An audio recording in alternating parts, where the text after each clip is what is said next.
damn, there's some bad excuses.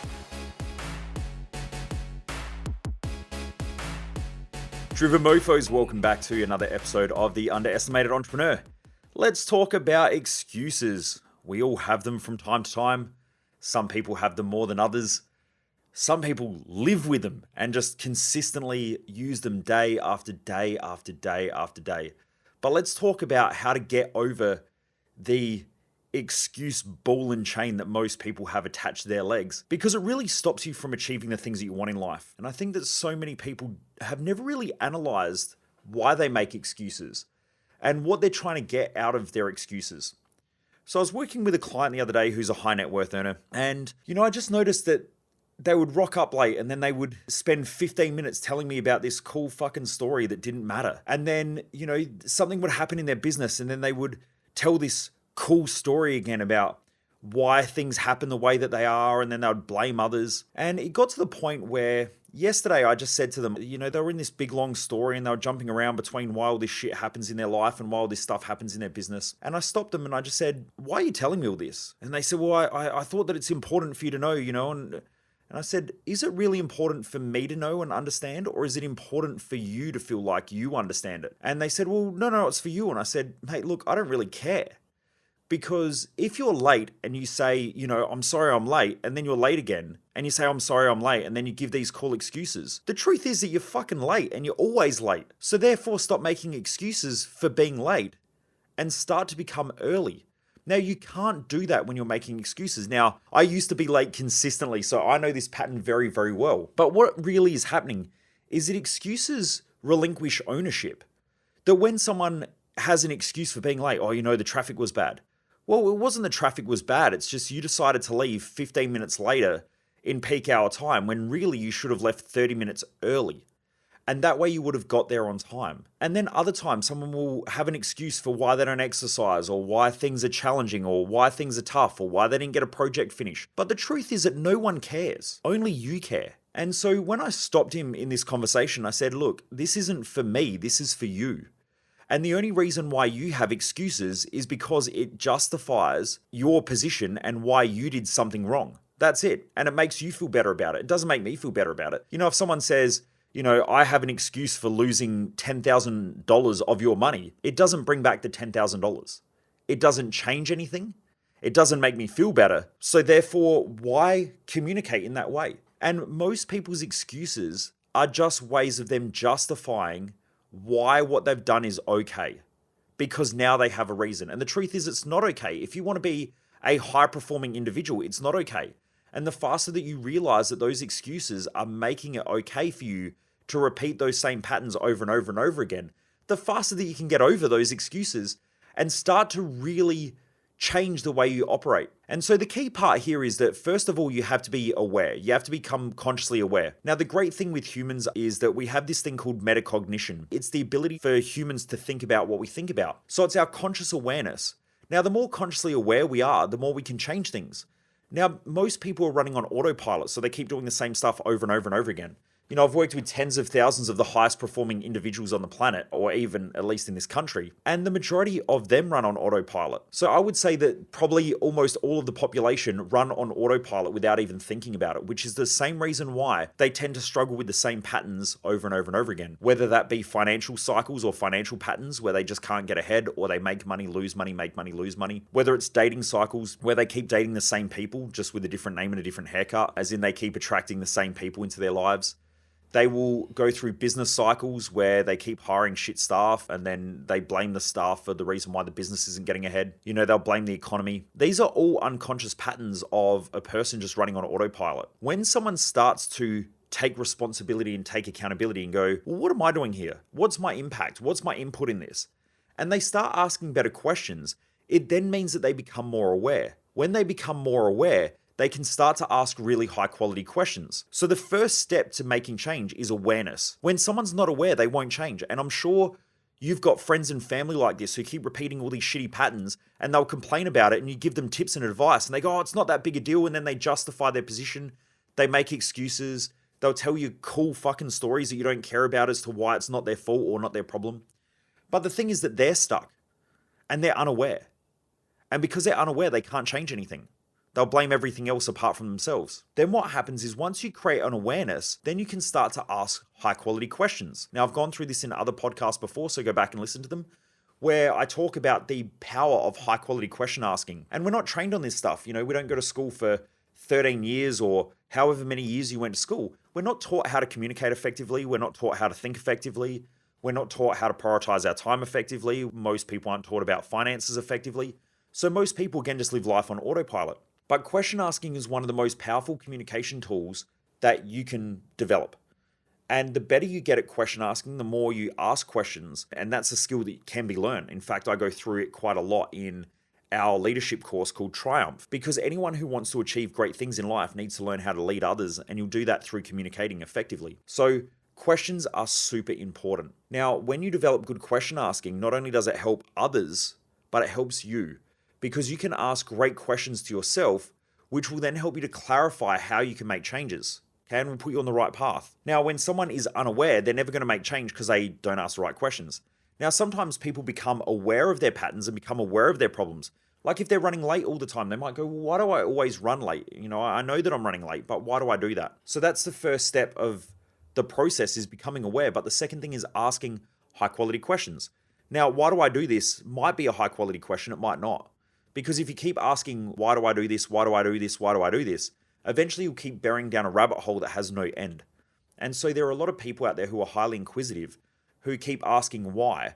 They'll ask, why does this happen? Why do I do this? And so on. But eventually it just leads down to this depressive rabbit hole that has no end. And it can make someone feel really shit. So the next thing that person has to do is to ask a different question. And that is how? How do I change it? So why do I do it is the first question sometimes. But the main thing is, how do I change it? How do I do something different? Once you start to do that, you can start to establish a new strategy for the way you operate. So if you're running late all the time, you might ask, why do I run late all the time? Well, I'm poor with time management. How do I become more effective with time management? How do I make some changes? How do I prioritize my calendar so that I'm early? I'm 15 minutes early everywhere. Something like that. And just by asking better questions, you'll start to get better results because you'll start to change your strategy. Should you want to change your strategy anyway. But the point is that excuses stop someone from being aware. They keep justifying a person's position, which means they don't change. And so excuses can be one of the greatest destroyers for a person's mental health, for a person's emotional health and emotional well-being. It can also be the thing that destroys a person's goals and dreams and aspirations. This is why I recommend journaling. If you grab just a notepad, I've got mine sitting right here.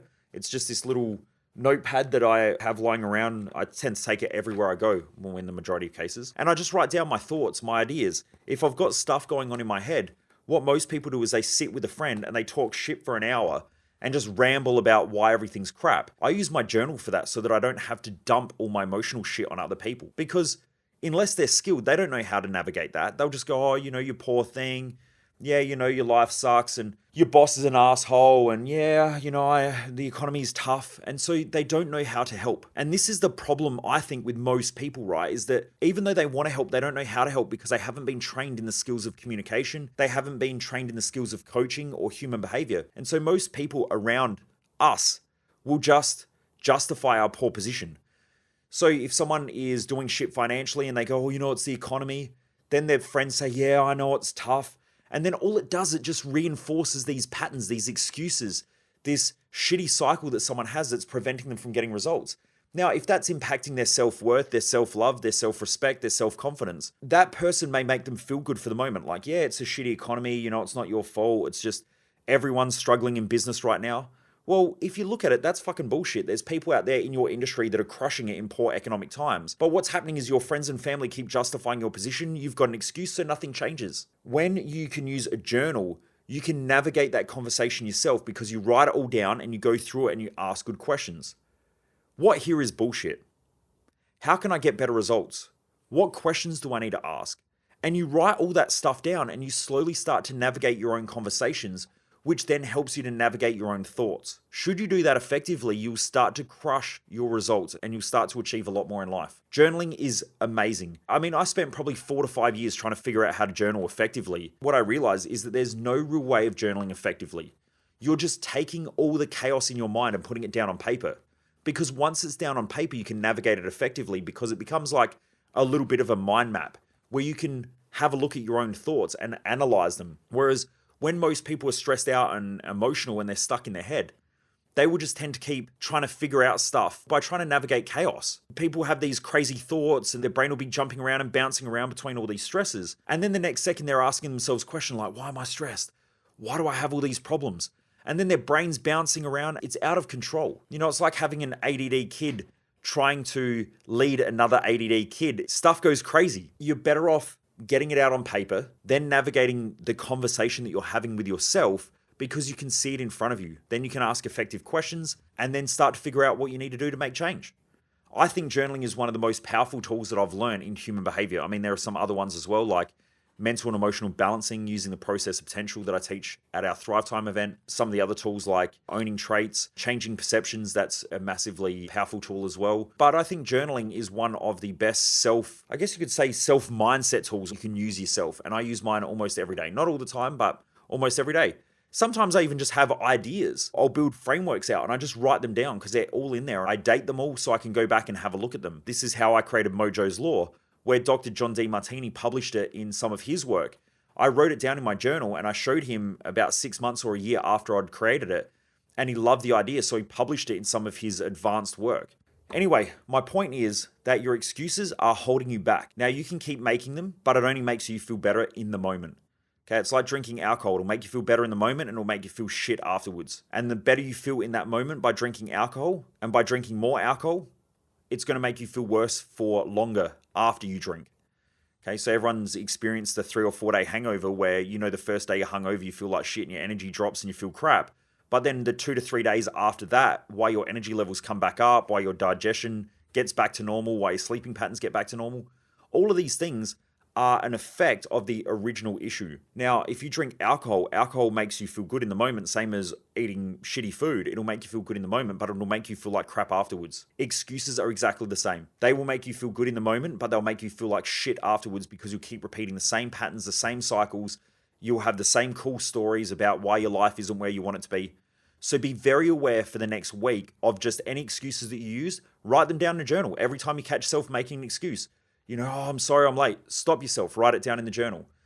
Every time, you make another excuse. Sorry I'm late home from work, or, I didn't get this project done. Write it down and then go and navigate that thought and see how you can ask yourself better questions to try to change those patterns of behavior. Anyway, Driven Mofos, I hope this episode helps. Let me know if you're up for the challenge as well. Jump across to any of my socials, michaelmojo00 on any social media platform. Hit me up and let me know if you're up for the excuse challenge. Just shoot me a message and say, I'm doing the excuse challenge. I'm aware of my excuses. Let me know. I'd love to hear from you. And also a massive thank you to all of those who have been sharing this podcast. I think over the last week or so, I've been asking all of the listeners of the Underestimated Entrepreneur podcast to please head out and tell at least one person about this podcast over the next week. And I have watched our numbers spike. So thank you very much to everybody who's been doing that. For those of you who haven't been doing that, if I could please ask one massive favor from this amazing community, and that is just to tell one other person about this podcast. I really want to get this stuff in the hands of more and more people, especially business owners, but also just driven people who want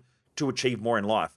So the more you can let people know about it, the more you can share the podcast, the better it is for everybody, because you'll be surrounding yourself with other driven people that will understand you, will understand these mindset hacks. And I must say that if I didn't have amazing people around me, I probably wouldn't be where I am today as well. And that's because a lot of my friendship circle and a lot of the people around me think the way that I think as well, because they learn a lot of this stuff. In fact, a lot of my close friends have done all of my courses and all of my events, which is freaking awesome because I think they want to be better as well.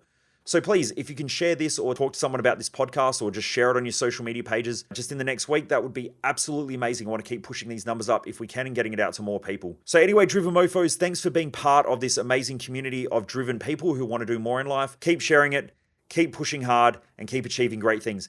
Anyway, have a great day, Driven Mofos.